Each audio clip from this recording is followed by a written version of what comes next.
Howdy folks, and welcome to this week's review of Impact Wrestling. We had a pretty good show tonight, so let's take a look and see how we went. We started off this week with the BDC comes out and they call out Drew Galloway for, like, hey, what the hell's up? You know, you cost us the title last week.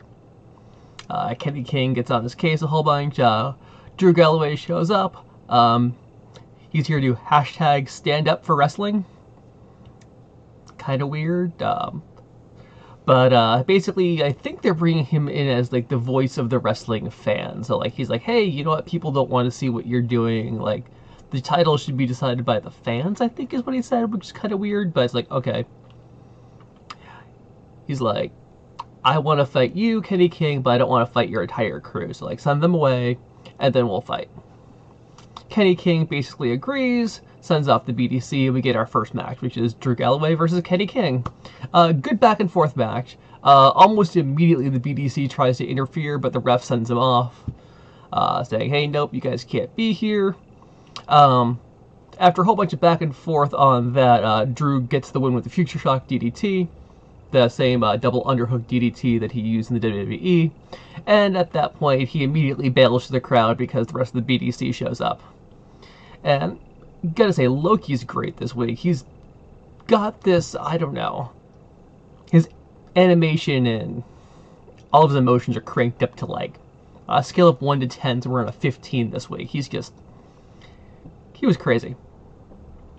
After that, we wind up with Bobby Roode comes out, basically says, like, you know, Ewan tried to take everything away from me, you know, I am gonna win tonight, no one can stop me from doing so. Then Kurt Angle shows up with the, hey, I'm going to be the guy that stops you from doing so. Bobby Roode, no, you're not. At that point, EY jumps Roode from behind. Kurt Angle comes in, breaks the whole thing up. It sets up for the main event later on. More on that later. After that, we have Matt Hardy versus Bram. Before this match, we saw James Storm trying to get in the ear of Bram, like, hey man, you know what?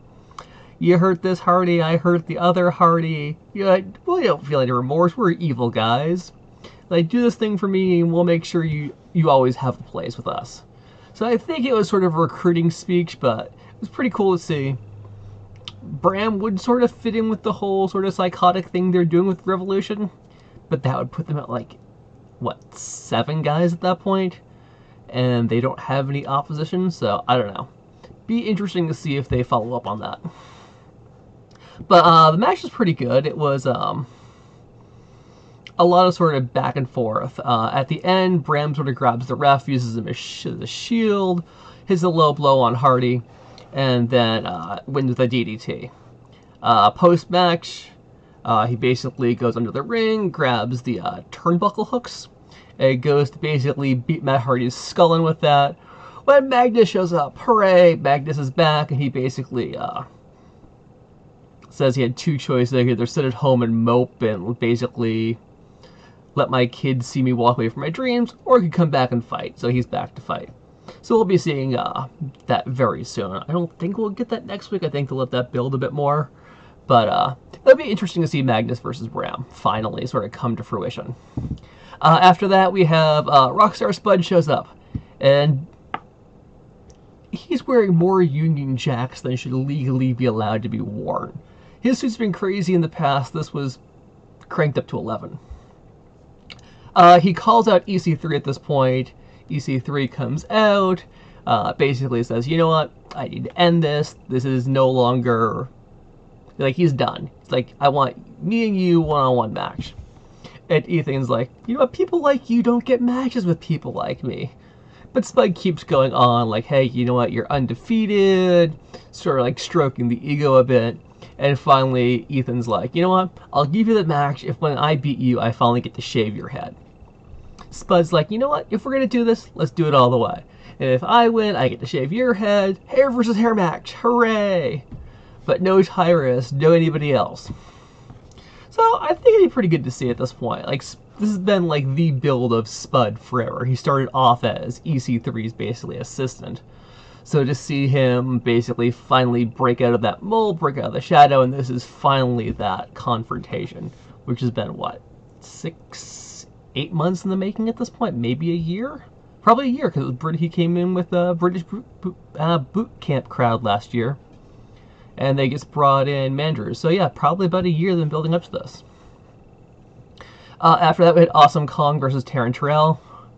Kong is basically just overpowering her this entire match. It takes probably 3/4 of the way through the match before Taryn can even get her off her feet. At that point, she goes for her, she call it the Terran cutter or the Terrell cutter, I don't know, whatever she's calling that ace crusher at this point. But both times she goes for it, Kong basically just grabs her and throws her down. After twice, Kong just basically sitting there pounding on her under the ropes, and the ref gets in there, tries to back her off, and Kong basically just shoves the ref out of the way. We get a DQ, and guess what? Kong doesn't care, keeps pounding on Terrell over and over again. Finally, Gail Kim shows up. Gail Kim gets up in the face of Kong. Kong shoves her down. Gail gets back up, and they brawl in the back. This could be pretty cool. This gives us Awesome Kong versus Gail Kim again. We know that's a good match. It'd be awesome to see. It sort of takes Kong away from the title picture and lets Taryn have her own sort of story with the rest of the knockouts while Gail and Kong basically go at it. So I think this is a win-win on both counts. After this, we have the Wolves versus the Revolution. It was nice we showed the sort of the backstory of how the Revolution got the titles, and they had the cool flashback sequences of cashing in Feast or Fired, bringing out Abyss. Really cool to see. This match, as you expect, had tons of interference. Sonata, Poya, and Manic are all at ringside, and they're all interfering every chance they get.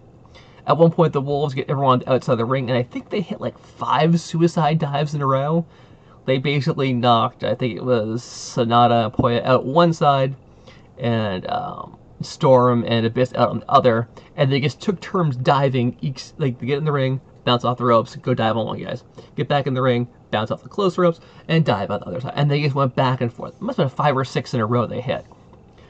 Towards the end, Sonata gets in the ring, basically tries to throw the green mist in their face, and he misses. They dodge out of the way, and he spits the mist into the face of Manic, whose mask does not protect him at green mist. Basically, they're all taking out. The Wolves do win with the Hammer of God, great double stomp. Really cool to see it there. It was a great match, real fun match there. After that, we went up with a triple threat match for the #1 contendership. Kurt Angle versus Robert Roode versus EY, the same thing set up earlier. Great technical match. It's all the sort of spots you expect from these guys. At the end, Roode tries to roll through the ankle lock, pushes Kurt into the ref. Ref goes down. Well, the ref is down. EY has a chair. Roode tries to pull him back into the ring. EY clocks him with the chair. So Roode's basically staggered. Kurt doesn't see it happens, hits the angle slam, and gets the 3 count. So I guess that's sort of protecting Roode in a way, but I don't know. It seemed kind of cheesy. I don't like the whole, like, hey, here's your new #1 contender for the world title, and he won because he cheated, but he didn't know it. That's me.